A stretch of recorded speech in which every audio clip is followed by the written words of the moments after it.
there are things that you should be keeping in your version control, in my opinion, but a lot of times only people think of, hey, the only thing that should be in version control should be code. Yes, but not always.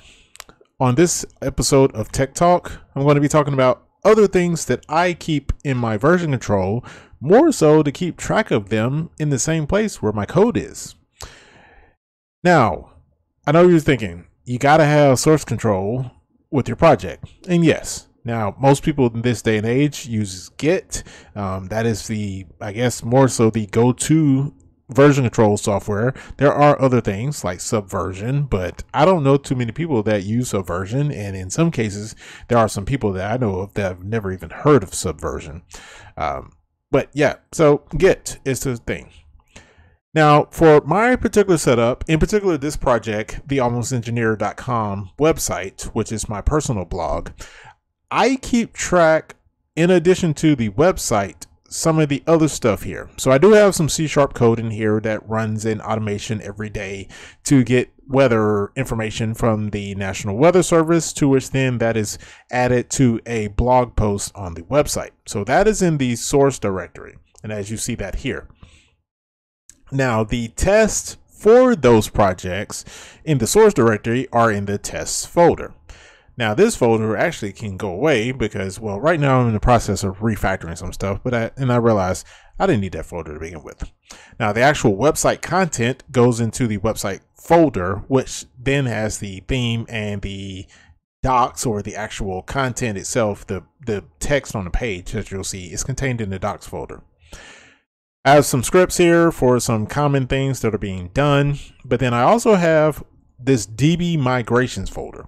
Now, a lot of people are like, wait, you put your DB migrations in your source code? Yes.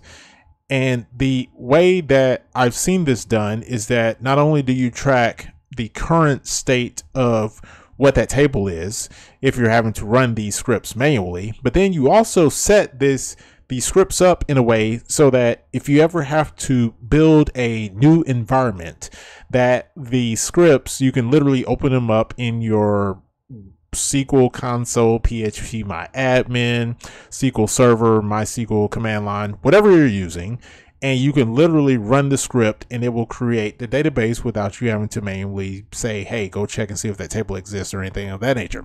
And so that's why I write this, or that's why this table script is written the way it's written. So as you see, it says create table if not exist song requests. And I want it to do that so that if the table already exists, I don't want you to go drop in the table for the sake of dropping the table.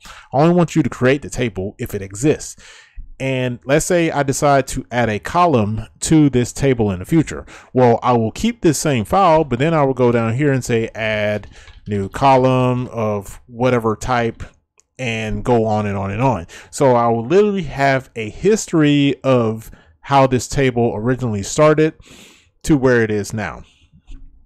Likewise, if I were to create more tables in the future, they would get their own SQL file with the name of the table. You can even go as far as using this to keep track of the contents of stored procedures, views, and functions, and all kinds of other things that are related to your database. Now, what I don't have in here, which I do in other projects, is that I also keep my documentation in my version control as well. The reason being is because as a developer, one thing that I realize is that it's easier to keep the documentation up to date when you're making the changes to the code that is 2, 3, 5 folders away from it. If I have to do my code over here, then I have to go over there to update my documentation. I'm less likely to go over there to update my documentation. But if it's right here next to the code, not only can I make my changes to the code, but then I can make my changes to my documentation. And both the documentation and the code can be peer reviewed at the same time to make sure that what's been changed in the application has also been reflected in the documentation. So you have that cohesiveness between the two different components of that system. Now, I know what you're thinking. Documentation is a component of a system, and yes and no. Yes, because it is an aspect of the system, and the users of the system expect documentation or some sort of And when I mean documentation, I don't necessarily mean written documentation. It can be visual, video documentation, but they expect some sort of documentation to come with that system. If that documentation is separate from the system, is less likely to be kept up to date. This is something, in my opinion, that I learned working as a level 2 operations support person. We would have these application releases that would come from our developers. Developers like, hey, here's the application. We want to do the release on this day.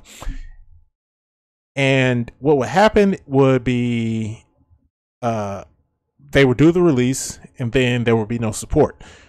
And something would go wrong because it just got missed. So you wouldn't have any support. You didn't have the documentation that reflected changes. So you didn't know how to triage it. So you would spend hours waiting on somebody to call somebody else to get that developer on the phone to help you diagnose that issue. Because we had those recurring issues like that, they were like, all right, going forward, when you have a release, the developers have to provide you documentation with the latest changes in it to make sure everything is accurate. That in a lot of cases it helped, but it didn't necessarily perfect the process because, well, some developers just don't like writing documentation.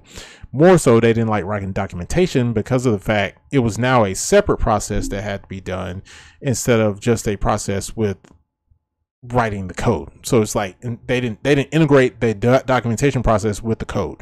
They made it a separate process, which then kind of like, okay, I don't even remember what I worked on this feature 6 months ago, but now you're expecting me to write documentation on it.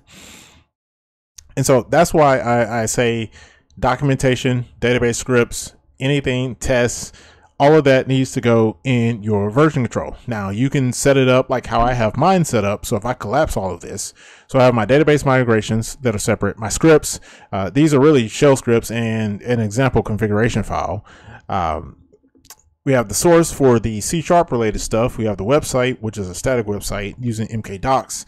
We have some other stuff here, but you see how that is structured. Now, I'm not saying you actually have to structure it the way that I structure it, but I found that, hey, if I do changes in my source, then I can go over to my documentation folder or my DB migrations folder and make the necessary changes there.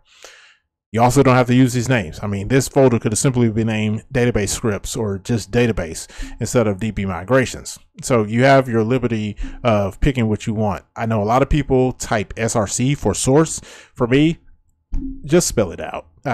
Trying to figure out what SRC is sometimes takes a little bit more effort. But if I look at that and say, oh, that's source, I don't have to think about what SRC stands for. Like, I literally know that source code.